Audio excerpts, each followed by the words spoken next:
Solve the system by the elimination method. 3x plus 4y equals 9, 2x plus 5y equals 13. To solve by the elimination method, we want to eliminate one variable. Thus, we want the coefficients of one of the variables to be opposite in both equations. So let's eliminate x, and to do that, we'll multiply the first equation by 2, and we'll multiply the second equation by -3. That way we'll have 6x plus -6x when we add the equations. First, multiplying the first equation by 2, we have 6x plus 8y is equal to 18. When we multiply the second equation by -3, we have -6x minus 15y is equal to -39. Now we add.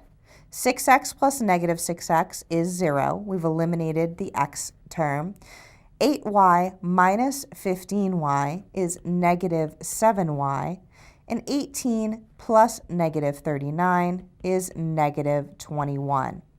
Now we divide both sides of the equation by -7 to get y equals 3. We've solved for y. Now we substitute 3 for y into either of the original equations and solve for x. We'll use the first equation. We have 3x plus 4 times 3 is equal to 9.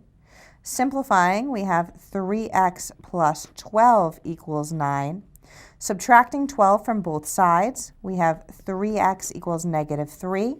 And dividing both sides by 3, we get x equals -1. Thus, we found the solution, -1, 3. We should verify that it does satisfy both equations. 3 times -1 plus 4 times 3 is 9, so it satisfies the first equation.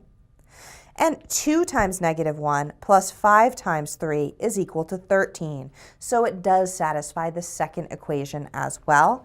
This is our solution, and the solution set is the set containing the ordered pair -1, 3.